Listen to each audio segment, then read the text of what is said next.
ดีจากวอชิงตันค่ะนุ้ยจากมารีดีชาแนลนะคะนุ้ยเพิ่งได้แพ็กเกจจากแคนาดาที่นุ้ยออเดอร์ไปเมื่อวานค่ะแล้วนุ้ยก็เลยจะชวนเพื่อนๆมาแกะกล่องแพ็กเกจกันค่ะคือเป็นอันนี้เนื่องจากช่วงนี้นะคะมีพายุหิมะเข้าวอชิงตันอันนี้ก็ลูกที่ 4 แล้วนะคะทำให้แพ็กเกจที่ได้รับเนี่ยดีเลย์ไปหลายวันเลยค่ะAnyway เรามาดูกันดีกว่าว่าในแพ็กเกจนี้คืออะไรนะคะนุ้ยแปลกใจเหมือนกันว่าทำไมเขาแพ็กเกจมาไม่ค่อยดีเท่าไหร่โอ้เดี๋ยวก่อนนะเป็นไก่ตัดโอ้เหนียวอะ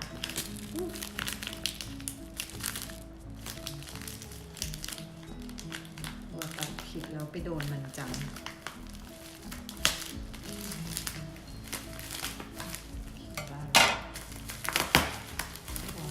มีรอยปลุกอยู่ตรงนี้ ได้แล้วนะคะโอ้อัดมาแน่นคือตอนแรกคิดว่าเขาน่าจะใส่มาเป็นกล่องดีๆนะแต่ปรากฏว่าใส่มาเป็นแบบนี้เปิดออกมาแล้วแพ็กเกจได้ประหยัดที่มาก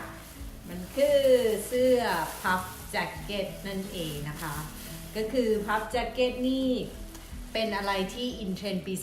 2019 นะคะแต่ว่าตัวนี้พิเศษนะคะยี่ห้อ SAM New York ก็คือเขาผลิตเริ่มต้นเนี่ยฟาวเดอร์ก็คืออยู่ที่นิวยอร์กทีนี้นิวยอร์กเนี่ยขึ้นชื่อเรื่องอากาศอันหนาวเหน็บแล้วก็อากาศทารุณมากค่ะยิ่งกว่าวอชิงตันอีกทีนี้เสื้อตัวนี้พิเศษยังไงนอกจากว่ามันอินเทรนด์แล้วเพื่อนจะเห็นว่ามันน่ารักมากๆเลยก็คือพัฟแจ็คเก็ตเนี่ยจะเป็นอะไรที่อุ่นแต่ตัวนี้อุ่นขนาดที่ว่าเราสามารถใส่ไปสกีได้เลยเดี๋ยวให้เห็นครับโอเคนี่นะคะเต็มก็คือพัฟแจ็คเก็ตตัวนี้จะกันลมกันฝนกันน้ำแล้วก็อุ่นมากๆขนาดที่ว่าใส่ไปสกีได้นะคะนี่เดี๋ยวให้ดูใกล้ๆนะคะเขาเขียนเลยว่า wind แล้วก็ water resistant ก็คือกันลมแล้วก็กันฝนนะคะซึ่งจำเป็นมากๆสำหรับหนุยดาวแซน SAM แซนนะคะซึ่งนี่ว่าตอนนี้เหมาะกับที่นี่มากๆซึ่งปกตินี่ก็มีพับแจ็คเก็ตอยู่แล้วแต่ว่าไม่รู้สึกว่าพับแจ็คเก็ตที่เคยมีมันไม่อุ่นเท่าไหร่ค่ะทีนี้ยี่ห้อนี้นุ้ยได้ยินมาว่ารีวิวว่ามันอุ่นมากนี่มีกระเป๋าตรงนี้โอ้ข้างในก็ดีข้างในก็คือเป็นฟรีค่ะผ้าฟรีแบบนี้ก็จะอุ่นนะคะเป็นซิปแบบนี้ข้างในให้เพื่อนๆดูข้างในให้ดูข้างในนะคะตรงนี้ก็คือมีกระเป๋าเหมือนกับพวกเสื้อสกีอะข้างในเขาจะมีกระเป๋าไว้ใส่พวกพาสสกีพาสอะไรพวกนี้ด้วยค่ะข้างในแล้วก็นี่เขียนว่า SAM New York SAM ก็นิวยอร์กแล้วข้อดีอีกอย่างหนึ่งของเขานะคะเดี๋ยวจะลองใส่ดูนะ perfect ข้อดีอีกอย่างนึงคือตรงนี้มันมีที่ให้ใส่มือค่ะมันก็คือจะอุ่นด้วยถ้าไม่อยากใส่มือแบบนี้ก็ใส่เป็นแบบนี้ก็ได้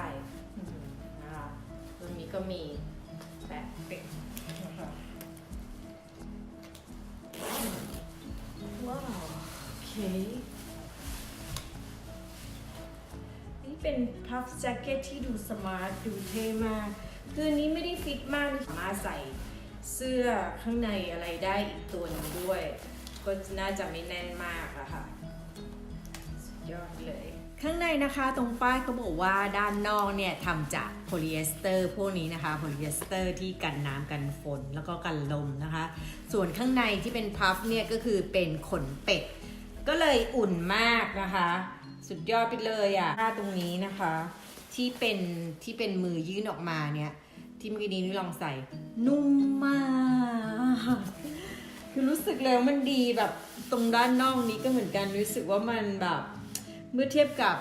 พัฟแจ็คเก็ตตัวอื่นที่นุ้ยเคยมีอะค่ะนุ้ยรู้สึกเลยว่ามันลื่นกว่าแล้วก็ไม่รู้สิรู้สึก texture มันดูแบบ luxury สวยงาม ดีตื่นเต้นมากเลยอยากใส่ออกไปข้างนอกมากเลยค่ะอันนี้นะคะตรงแขนด้านซ้ายก็มีกระเป๋าด้วยค่ะน่ารักดีไม่แน่ใจนะว่ามันมีประโยชน์ยังไง นอกจากความน่ารักเพราะเป็นกระเป๋าเล็กๆแบบนี้นะคะโอเคแล้วส่วนแขนด้านขวานะคะก็มีป้ายยี่ห้อเขาค่ะเป็นเขียนว่าแซมติดเอาไว้ตรงนี้นะคะ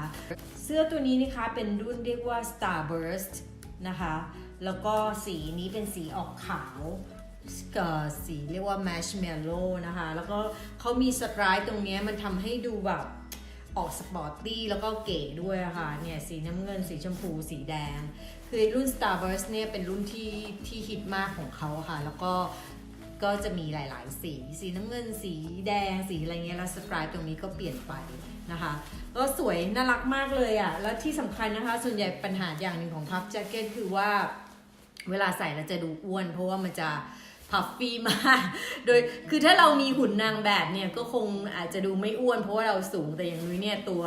ค่อนข้างเตี้ยเวลาใส่พับแจ็คเก็ตแล้วมันจะยิ่งดูแบบล่ำเตี้ยเข้าไปใหญ่เลยแต่รู้สึกว่าตัวนี้เวลาใส่แล้วมันแบบค่อนข้างเนื่องจากเขาทำพับแจ็คเก็ตให้ไม่แบบค่อนข้างจะแนบอะค่ะไม่ฟูมากเพราะฉะนั้นเนี่ยใส่แล้วดูไม่ค่อยอ้วนหนักนะคะเนี่ยถือเบามากๆเลยค่ะคือไม่หนักเลยนะสำหรับพัฟแจ็คเก็ตแบบเนี้ยเบาแล้วก็เขาพับออกมาได้เล็กมากเพราะว่าเขายัดลงถุงนี้เล็กๆกับเสื้อตัวนี้นะคะลงไปในถุงนี้ได้ก็คือม้วนพับเก็บประหยัดที่ถ้าสมมติว่าเราจะไปเที่ยวเราก็คือสามารถม้วนเก็บแล้วก็ทำให้มันเล็กๆได้ไม่เปลืองที่ด้วยค่ะไว้มีโอกาสนะคะนุ้ยจะมาสไตลิ่งแจ็คเก็ตตัวนี้เพื่อนๆดูนะคะว่าจะใส่ยังไงดีให้ดูเก๋แล้วไปทดสอบกันด้วยว่าเขาอุ่นแบบที่เขาโฆษณาจริงไหมนะคะขอบคุณเพื่อนๆมากค่ะที่ติดตามชมนุ้ยนะคะยังไงกดไลค์กด Subscribe เพื่อเป็นกำลังใจให้นุ้ยด้วยนะคะแล้วพบกันใหม่ในคลิปหน้านะคะบ๊ายบาย